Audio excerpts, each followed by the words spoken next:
If you were sitting in your own car Don't and a leave, beautiful please, you woman have to suddenly help us. sprinted toward you, hammering her hands against the windshield with eyes wide in sheer, unadulterated panic in the glaring light of day, would you lock the doors and leave her behind, or would you roll down the window to hear the price of the truth?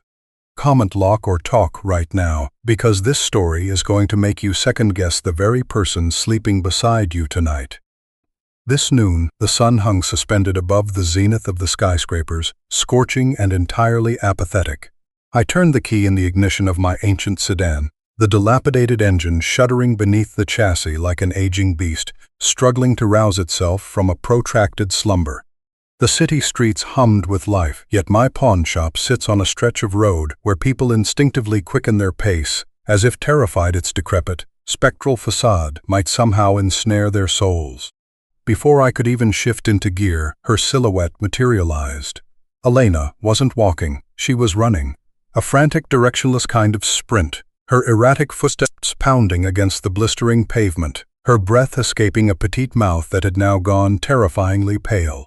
She wore a pale sky-blue t-shirt, the skin-tight fabric clinging to her hourglass figure, its plunging V-neck exposing porcelain skin drenched in a slick sheen of sweat under the unforgiving sun. Her lightly curled blonde hair cascaded down, plastered to cheeks speckled with tears that the wind had blown backward. As she threw herself against my car window, I could clearly hear her ragged breathing, a low, stifled rattling in her throat, the sound of a primal terror slowly suffocating her. I rolled down the window. No haste, just a quiet, calculating observation. In her eyes the irises had shrunk, pupils blown wide by a massive spike of adrenaline. That wasn't the gaze of a casual jogger, it was the stare of prey fleeing something invisible, yet decidedly lethal. She beat her hands against the glass, her slender, skeletal fingers trembling violently. "Please," she wheezed, her voice shattering in the open air. "You're Silas, aren't you? Don't go. It's too late. He's sending men after me. I have nowhere left to hide." I leaned back against the upholstery, studying the woman before me. Beneath the harsh daylight, every microscopic detail of her despair was entirely too stark. The faint, angry red welts circling her wrists looked as though she had just wrenched herself free from an invisible set of shackles. I have survived long enough in the fixer trade to know that when impossibly beautiful women stumble into your life consumed by absolute panic, it is usually the opening move of a chess match where you are the pawn, or worse, the sacrificial lamb. "Get in," my voice a low, even baritone. She didn't hesitate, ripping open the passenger door and collapsing inside. Her scent, a heady amalgamation of wildly expensive jasmine perfume suffocated by the sour tang of anxious sweat, instantly engulfed the claustrophobic confines of the sedan. I didn't ask her destination. I simply knew I had to pull her out of the crosshairs of whatever lenses were tracking her on this street. I eased the car forward, driving languidly, navigating through a labyrinth of familiar alleys and decrepit avenues known only to those intimately acquainted with the city's rotting underbelly. For the first 15 minutes, the silence was absolute. Elena sat there, her hands woven tightly together in her lap, her fingernails biting so deeply into her own flesh that crescent-shaped slivers of white bloomed beneath the skin. That sky-blue t-shirt, undeniably seductive in any other context, now looked tragically fragile, a paper-thin shield entirely incapable of repelling the cruel world outside. I watched her through the rearview mirror, noting how her eyes remained glued to the window, tracking every passing shadow as if every man on the sidewalk were an assassin dispatched by her husband. "Who is he?" I asked, my inquiry dropping like a heavy stone into the dead, still water of the car. Elena flinched. She twisted around, her blonde curls tumbling over her shoulders, her baby doll face now a smeared canvas of ruined makeup and dried tears. "He is a billionaire," she answered, her voice quivering but laced with a profound acidic bitterness. "But he isn't human. He is a calculating machine, a creature who breathes psychological manipulation. Silas, he is making me lose my mind." I swerved the car into a pitch-black alleyway, seeking refuge from the blinding sunlight cascading over the metropolis. Killing the engine in the shadow of a decaying brick tenement, the heavy silence reclaimed the space, leaving only the jagged rhythm of her gasps as the sole testament to the existence of her terror. "You say you're losing your mind," I began. my cold gaze sweeping over her devastated exterior. Tell me about it in the most agonizingly specific details. Spare me the florid adjectives. Tell me what it feels like the moment you wake up. Elena squeezed her eyes shut, resting her head against the seat. Every morning I wake up to a hollow, echoing void in my skull, as if someone had surgically excised a chunk of my memory from the night before. He continuously tells me I've done insane things, that I shredded crucial documents, that I screamed like a banshee at his business partners, that I mutilated my own skin. But I remember sleeping peacefully. I remember laughing, and then he hands me these supplements. He insists they are vitamins, something to help me find my center. But the moment I swallow them, the shadows begin to crawl.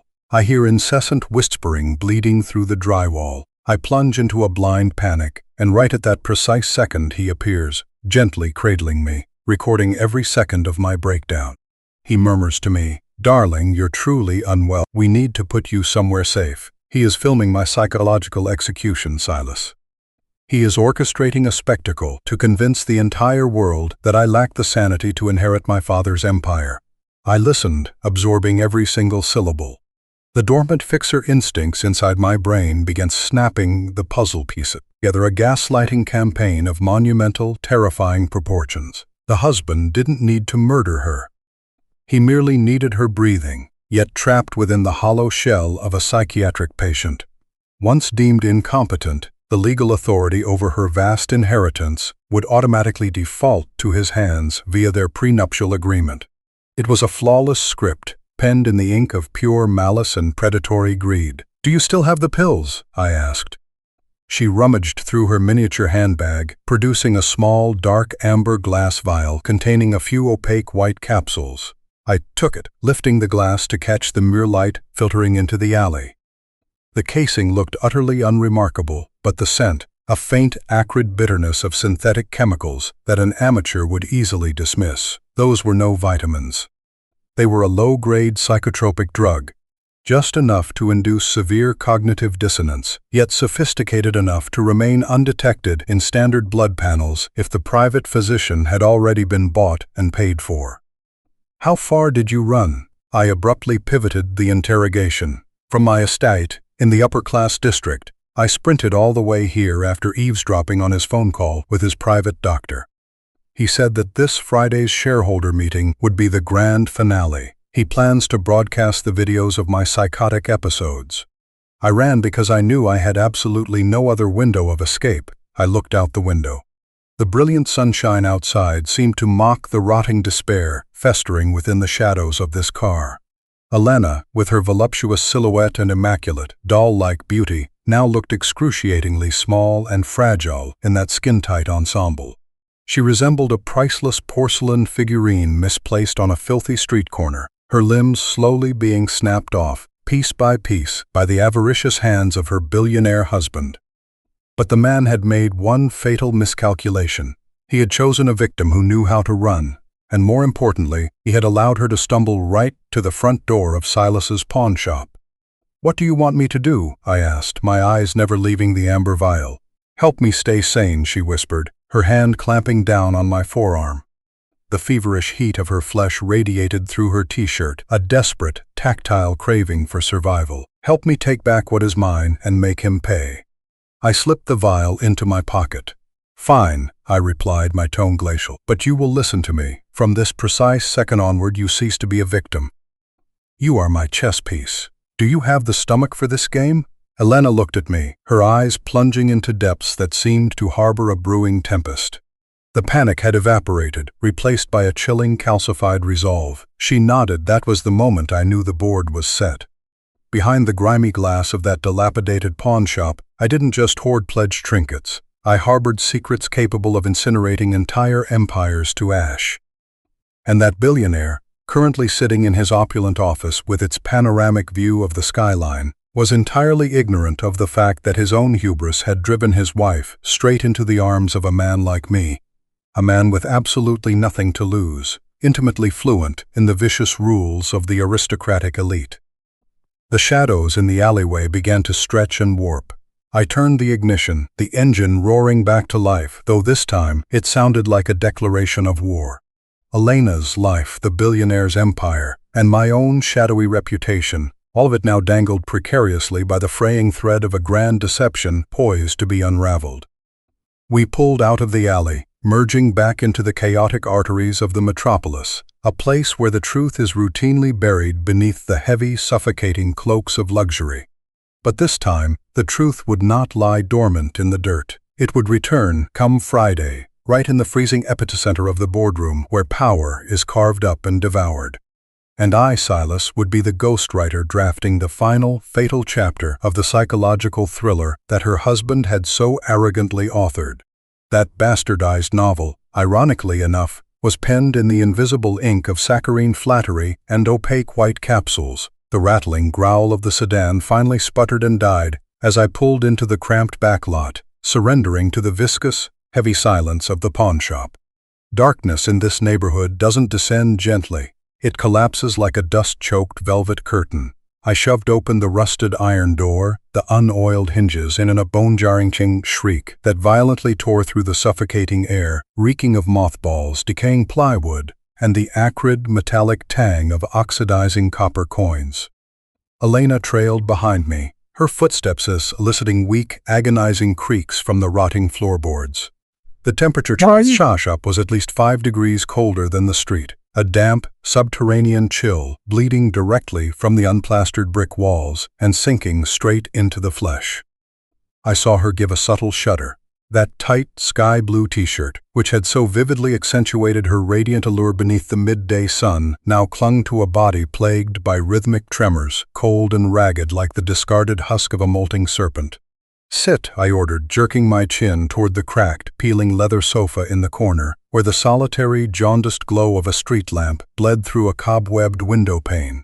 She collapsed into the cushions, her eyes squeezing shut. That I could hear the excruciating labor of her every breath, the friction of her rising chest against the cotton fabric, and the sharp, sibilant hiss pulling through her teeth, as the chemical cravings, or rather, the physiological withdrawal, from that godforsaken psychotropic poison began to gnaw savagely at her nervous system. I did not fetch her a warm glass of water, nor did I offer any hollow platitudes. In my world, pity is the most lethal toxin of all.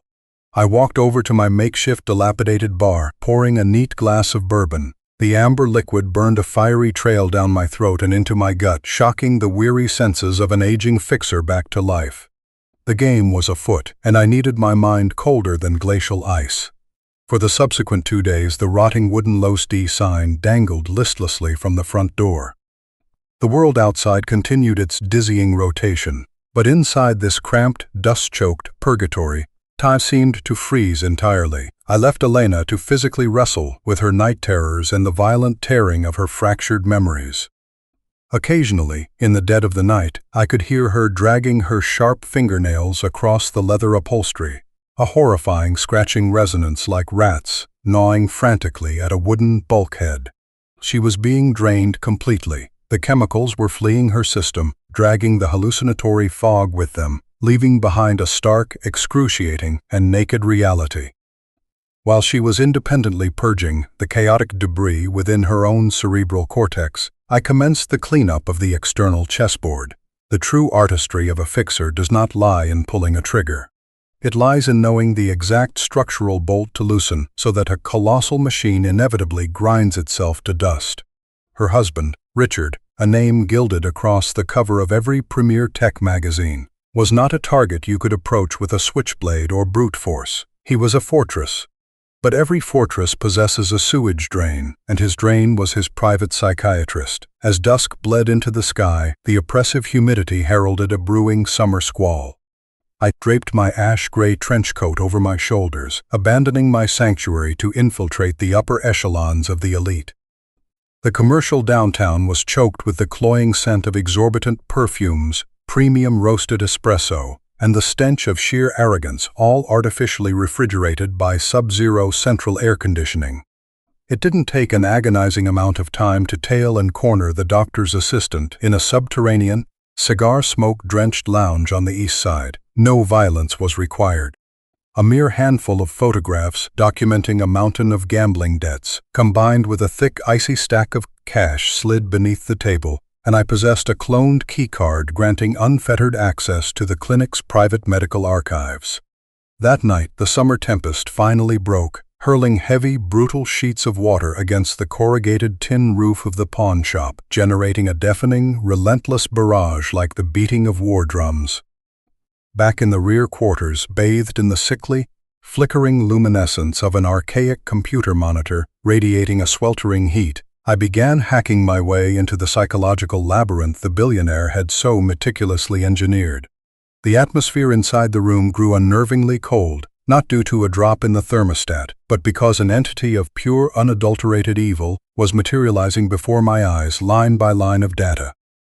These were not simply prescriptions penned with incorrect dosages. This was the script to a psychological horror film, directed and curated down to the microscopic frame. I hit play on an audio file classified as top secret. The grating static of audio interference hissed through the speakers, harmonizing with the rain lashing the window panes. Then Richard's voice bled into the room, deep, velvety, dripping with profound concern, a tonal frequency capable of seducing and deceiving any jury on the face of the earth. "Darling, you've shredded that contract again. Don't you remember? The doctor warned us your paranoia is escalating. Please, take your medication. I'm here. I will protect you." What followed were the rhythmic, gut-wrenching sobs of Elena, the shattering crash of glass, and her desperate, shrieking denials of actions she had never committed. A cold sweat seeped from the palms of my hands. The sheer sadism lay not in the act of poisoning her, but in the fact that he was actively filming and recording the agonizing process of her psychological demolition. He was fabricating crime scenes, displacing objects, injecting artificial memories directly into her psyche the second the drugs began blurring her cognition, and then rolling the cameras to capture her breaking point as her grip on reality dissolved. He never intended to murder his wife. A dead spouse invites a labyrinth of exhaustive homicide investigations and probate legalities. But a wife officially declared legally incapacitated, remanded to emergency psychiatric conservatorship, he would legitimately and legally swallow her family's entire empire whole with absolutely no one possessing the authority to intervene. I killed the monitor. The computer tower's cooling fan shrieked in an exhausted rattle before dying on silence. In the pitch black, a jagged streak of lightning violently slashed across the window, illuminating Elena's deathly pale visage. She was standing framed in the doorway, a thin blanket wrapped tightly around her shoulders, her blonde hair now a chaotic, tangled mess. Her eyes were impossibly wide, boring directly into my soul. She had heard everything. "Every time I hear his voice," Elena spoke, her tone a raspy, hollow wheeze, as if sandpaper had been viciously dragged across her vocal cords, "I smell lavender." He always lit lavender-scented candles right before he forced those pulls down my throat. Now, if I merely close my eyes, that damned fragrance suffocates my lungs. I close the distance between us. The ambient heat radiating from my body clashed with the freezing aura emanating from hers. "You've survived the worst of the withdrawals," I stated, my voice a dry, gravelly rasp. "Is your brain clean enough to process the truth now? He is no fairy tale demon. He is a businessman, and you are simply a hemorrhaging financial asset he needs to liquidate. This Friday, at the shareholder summit, he is going to render you an absolute invalid before the eyes of the global press. He is going to broadcast these tapes." Elena's jaw locked. The grinding of her teeth emitted a faint but razor-sharp, agonizing crunch. Her hands seized the folds of the blanket so violently her knuckles blanched a ghostly white. The hysterical tears were gone. The impulse to flee was dead. Deep within those hollowed eyes that had finally regained their focal clarity, I witnessed a minuscule yet lethally toxic inferno sparking to life. It was the fire of absolute, unadulterated vengeance, an ember incubated in the womb of pure despair and betrayal. "What must I do?" She enunciated every single syllable, her feverish breath ghosting into the freezing air separating us. "We are not going to expose him," I replied, pivoting toward an antique oak cabinet decaying in the corner of the room. The brass hinges wailed in protest as I yanked the drawer open. The arid, earthy stench of dried herbs and bitter roots immediately assaulted my olfactory senses. Blowing the whistle on a billionaire commanding the most ruthless legal armada on the eastern seaboard is an act of suicide. Who will a jury believe, a visionary entrepreneur or a woman with a documented psychiatric history? No, Elena. He who wields psychology as a murder weapon must perish by the blade of psychology. I placed a minuscule glass vial on the tabletop. It did not contain the opaque white psychotropics supplied by the corrupted doctor. It housed a pale brown powder, painstakingly pulverized by my own hands from an exceedingly rare botanical root I had hoarded during my years navigating the underground. What is this? She approached, the fading ghost of her jasmine's perfume intertwining with the pungent, earthy musk of the herbs. It isn't a lethal poison. Nor is it a narcotic, I smirked, a rare, terrifyingly frigid expression. It is a hyper-potent, organic stimulant. It doesn't stop the heart. It merely annihilates all neurological inhibitions, forces the pupils into maximum dilation, skyrockets the heart rate, and hurls the subject into a state of extreme paranoid euphoria for a span of several hours. Physiologically and psychologically, it mimics the apex of a colossal overdose on synthetic amphetamines. I tilted my head, looking directly into Elena's eyes. Lightning flashed once more, highlighting the sociopathic neutrality of my expression. Your flawless husband perpetually relies on his icy composure to dominate the globe, I whispered, my voice weaving through the torrential downpour outside. Tomorrow when you return to that palatial estate, playing the role of the remorseful wife, obediently swallowing whatever pills he hands you, we will ensure that whatever he ingests right before he steps onto that podium to address the board of directors is in fact this powder. He wants to show the world how mad you are. Then we will show the world precisely how pathetic the brain of a technological deity looks when it detonates from the inside out. An absolute, crushing stillness enveloped the pawnshop. There was only the drumming rain, the patient, rhythmic ticking of the geriatric grandfather clock, and Elena's steady, recalibrated breathing. She extended her hand, her elongated, elegant fingers grazing the glass vial, shimmering beneath the sickly yellow light. The earthy bitterness of the root seemed to finally exorcise the haunting phantom of lavender from her mind. A silent blood pact was forged in the shadows between a retired fixer and the vengeful hunger of a fallen heiress. The labyrinth of psychological torture the billionaire had constructed was officially inverted, and now he was the one blindly wandering straight into the jaws of the trap. That trap was not strung with razor wire or hidden punji sticks. It was woven seamlessly from the threads of his own boundless, fatal hubris. At 8 o'clock on Friday morning, the city skyline was smothered by a bruised, slate-gray overcast, as thick as molten lead threatening to crush the rooftops. I stood stationed inside the audiovisual control room, concealed behind a pane of one-way black glass, staring directly down into the cavernous executive boardroom on the 42nd floor.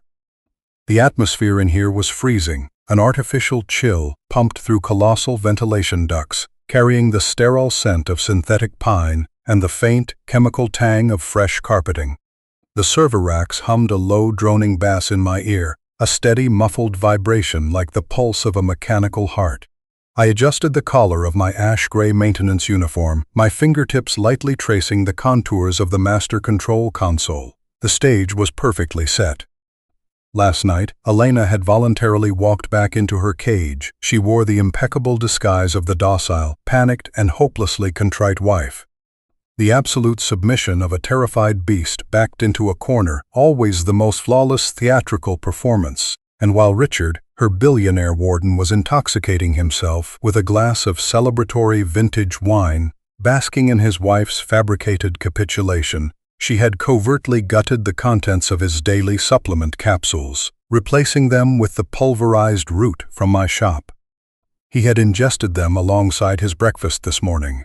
The opaque white gelatin capsules, pregnant with the pale brown powder, had slid smoothly down his esophagus with a sip of exorbitantly priced espresso. He was entirely oblivious to the reality that, alongside his morning coffee, he had just swallowed the death warrant for his entire empire, 9 o'clock on the dot. The massive solid oak doors of the boardroom swung inward, emitting a heavy, authoritative thud. Richard entered, He was clad in a navy blue, bespoke suit tailored to a microscopic degree of perfection, his hair slicked back into an impenetrable, glossy helmet. Even through the soundproof glass, I could practically smell the suffocating aura of his Tom Ford cologne, a heavy miasma of patchouli and sandalwood, the distinct odor of a man who firmly believed he possessed the divine right to stand upon the throats of thousands. He strode forward with the majestic swagger of a monarch preparing to distribute alms. Trailing in his wake were the board members, the most ruthless venture capitalists on the eastern seaboard, men and women draped in tens of thousands of dollars of haute couture, yet harboring the cold, predatory eyes of vultures circling a carcass. They took their seats, the dry rustling of Manila dossiers scraping against the polished walnut table, the subtle shifting of bodies against premium leather chairs, and the quiet, polite clearing of throats mingled with the rich aroma of espresso wafting through the expansive void. Richard ascended the podium. The temperature in the room seemingly plummeted a few extra degrees in deference to the crowd's hushed anticipation. He offered a smile, a warm, impeccably programmed gesture. "Ladies and gentlemen," his voice resonated through the surround sound acoustics, full, velvety, devoid of a single ripple of anxiety. "Today we gather to discuss the sustainable expansion of this conglomerate. But before we delve into the sterile calculus of our margins, I am compelled, as a husband, to share a deeply agonizing truth." He paused for a calibrated beat, bowing his head in a pantomime of suppressing some invisible, unbearable sorrow. It was a display of acting so remarkably repulsive I could literally taste a sour burst of bile crawling up my throat. "My wife, Elena, is enduring a catastrophic psychological collapse. Severe paranoia has robbed her of her lucidity. I have desperately tried to veil it, tried to shield her public image, but the situation has spiraled entirely beyond my containment. To safeguard the future of this empire, and more vitally, to facilitate her transition into an emergency psychiatric conservatorship, I am forced to present to you this heartbreaking evidence." He extended his hand, pressing his index finger against the remote control resting on the podium to trigger the colossal screen looming behind him. He intended to broadcast his fabricated cinematic masterpiece, the maliciously spliced footage of Elena screaming in terror as she was force-fed mind-altering drugs. But my finger had already engaged a completely different switch on the master console 3 seconds prior. The gargantuan LED screen did not illuminate with images of Elena's manufactured hysteria. It remained pitch black, a darkness as thick and suffocating as an abyss, and then rather than a visual feed, audio violently detonated across the chamber. It was not the audio from his video file, but the highly classified recording I had ripped from the psychiatrist's secure server. The screeching static of raw sound waves grinding against the speaker cones pierced the air. Then Richard's own voice echoed, but devoid of its current velvety warmth. It was a tone of razor-sharp, calculating, and purely demonic intent. "Increase the dosage by 50%. I do not need her getting a good night's sleep. I need her witnessing phantoms crawling out of the drywall. I need her screaming her lungs out the moment I hit record. Just 2 more months, and when this psychiatric file is legally codified, her family's entire voting bloc defaults to me. Get it done and your gambling debts are wiped clean." That audio clip dropped like a monolithic glacier into the center of a room boiling over with corporate machinations. The ensuing silence was so profoundly terrifying I could actually hear the dry, raspy swallow of an elderly shareholder in the front row. The atmosphere instantaneously flash froze. Countless eyes, initially dazed, paralyzed by shock, then rapidly curdling into toxic suspicion, skewered the man standing at the podium. Richard froze in a state of absolute paralysis, the hand clutching the remote violently seized. He frantically mashed the buttons in a desperate bid to kill the audio feed, but I had already severed his local override privileges from my console. The recording simply looped, regurgitating that filthy, damning truth over and over again. This is a grotesque misunderstanding, an AI-generated fabrication," he stammered into the microphone. But he had no time to elaborate, because at that exact, catastrophic millisecond, the chemical catalyst within his bloodstream achieved critical mass. The crushed root that had lain dormant in his stomach for 2 hours, now hyper-pressurized by the explosive surge of terror-induced adrenaline, breached the blood-brain barrier and rocketed directly into his cerebral cortex. From my hidden vantage point, I clinically observed every biological mutation of a man being viciously betrayed by his own anatomy. Richard's pupils dilated to their absolute physiological limits, transforming his irises into two gaping black sinkholes. His core temperature skyrocketed.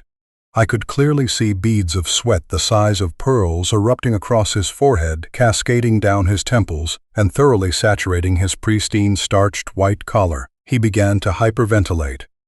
His breath rasped through his clenched teeth in a wet, rattling wheeze, like a man drowning on dry land. The silk tie constricting his throat suddenly morphed into a suffocating hangman's noose. He clawed at it, violently ripping the tie away and tearing the top button of his shirt in a spasm of mindless, involuntary panic. "It's too hot. Don't you people feel how suffocating it is in here?" he babbled into the microphone, his cadence suddenly fracturing into a shrill, hysterical pitch. The chemical euphoria utterly obliterated the impenetrable, icy mask of the billionaire. He stumbled backward, his hands slapping wildly against the LED screen. Kaleidoscopic waves of hallucinatory colors began to drown his visual field. Trapped in the apex of a chemically induced high, his psychological defenses crumbled to dust, surrendering the throne to profound, raving paranoia. He glared down at the assembled board members, his eyes rolling, feral and seething with aggressive hostility. "What the hell are you looking at?" he shrieked, the raw screech amplified by the PA system violently rattling the eardrums of every soul in the room. "You think I'm the villain here, you pack of hypocrites? Every single one of you sitting in those chairs is a parasite gorging on her family's wealth. I'm merely the one setting the damn table for you. Ha ha ha." He burst into laughter, a shrill, manic, psychotic cackle, a sound that could only tear its way out of the throat of a creature entirely stripped of its humanity. He jabbed a trembling finger at the chairman of a colossal hedge fund, flecks of a slime flying from lips that were now violently twitching. "You! It was just last week you were begging me to figure out a way to get her out of your sight, and now you're going to play the saint?" The chamber exploded. Chaos metastasized like a ravenous wildfire. Nervous whispers mutated into full-throated shouts of absolute outrage. Heavy leather chairs were violently shoved aside, skidding across the floor with ear-piercing shrieks of friction. The intoxicating perfume of high society evaporated entirely, replaced by the rancid, metallic stench of exposed treachery. Richard was publicly tearing his own flesh from his bones, feeding his career, his legacy, and his monumental ego straight into a woodchipper before dozens of the most powerful eyes in the city. And then, precisely as the pandemonium crested its zenith, the colossal oak doors swung open once more. The roaring cacophony was instantly severed in half. Every single eye in the room snapped toward the threshold. The temperature in the room underwent a visceral shift. A wave of freezing, terrifyingly majestic air flooded the space. Elena walked in. She was no longer the sweat-drenched, fleeing jogger desperately pounding on the glass of my sedan. She was not wearing that sky-blue t-shirt that projected such fragile, seductive vulnerability. Today she was armored in an obsidian black power suit, the razor-sharp tailoring encasing her hourglass figure, radiating a glacial aura that practically dared anyone to hold her gaze. The lightly curled blonde hair that had once whipped wildly in the wind was now pulled back into an immaculate, unforgiving chignon at the nape of her neck. She walked, the rhythmic strike of her stiletto heels against the marble floor echoing with a sharp, metronomic clack-a-clack, as piercing and definitive as the strike of a judge's gavel.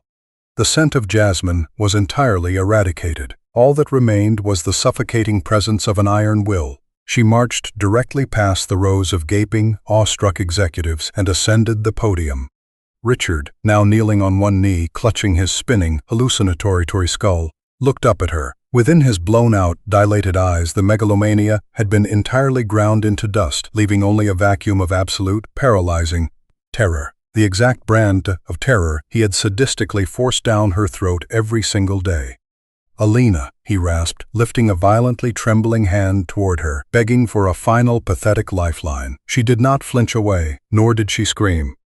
The most terrifying form of vengeance is not delivered through hysterical tears or physical blows. It resides in absolute apathy.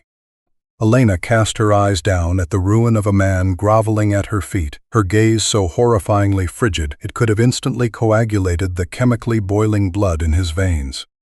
"Call security," Elena commanded, her voice terrifyingly placid, crisp, echoing through the dead silence of the room. "Remove this deranged man from my company, and contact the police department immediately.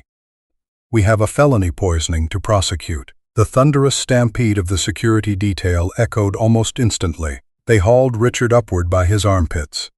He thrashed, shrieking incomprehensible, psychotic gibberish, thick trails of saliva pouring down his chin. The majestic portrait of a visionary billionaire had been reduced to a pathetic mass of paranoid, unkempt flesh, dragged mercilessly across the very carpets he had once so arrogantly stalked. The heavy thud of the doors slamming shut cleanly severed that agonizing auditory nightmare. Elena turned, facing the entirety of the board. She rested her hands on the edges of the podium, assuming the posture of an absolute sovereign holding the keys to life and death. She offered no explanations. The truth had just vividly manifested itself. From behind the one-way glass, I watched her. She tilted her chin up slightly, her gaze sweeping past the recessed ceiling lights, and for a fleeting quarter of a second, her eyes locked onto the black pane of glass shielding me. No smiles were exchanged. There was no cliché, romantic closure, no theatrical nod of the hero. There was bottomless stare, a silent, blood-soaked acknowledgement between two souls who had waded through the exact pitch-black swamp of human depravity and emerged with their hands stained by the grime of psychological warfare. The chess match was over. The pawn had been crowned queen. I killed the audio breakers, packed my gear, and silently turned my back, melting into the shadows of the fire escape. The engine of my sedan growled once more, leaving the glittering epicenter of wealth behind, carrying its layers of grime back to my own shadowy, spectral corner of the world. Back in the pawnshop at twilight, the darkness had already begun slithering through the cracks in the masonry. I poured the last dregs of bourbon from the bottle, watching the viscous liquid catch the jaundiced, decaying light. The smell of rotting plywood wrapped around me. Familiar, secure. Elena was now seated at the absolute pinnacle of her empire, flanked by a new legion of sycophants signing a new era of contracts. She had reclaimed her cage. Only this time she was the one holding the keys. People often savor the tales of high society romance like gilded, decadent candies, sweet and glittering. But after scrubbing the blood and filth from this rotting mess, I was struck by a brutal, suffocating truth. The most lethal threat sharing your bed is not the one clutching a knife beneath the pillow. The most dangerous predator is the one who strokes your hair with a gentle smile, quietly penning a flawless script, whispering counterfeit affections on an endless loop until you look into the mirror and genuinely believe your own mind is fracturing. How many of us are wandering like ghosts inside a cage we desperately hallucinate to be a home, simply because we were too trusting, too weak to defy the lies we were forced to swallow every single day? Do not rush to answer. Take a deep, ragged breath, most terrifying corner of your own psyche, and ask yourself, if you were thrown into Elena's nightmare, would you possess the absolute clarity and ruthlessness required to realize you were being puppeteered, or would you slowly compromise, obediently swallowing those pills and accept your fate as a soulless pawn in someone else's game? Write your thoughts down below. I will read every single one. I'll see you on the next shift when the desperate secrets come knocking on my pawnshop door once again. Silas out.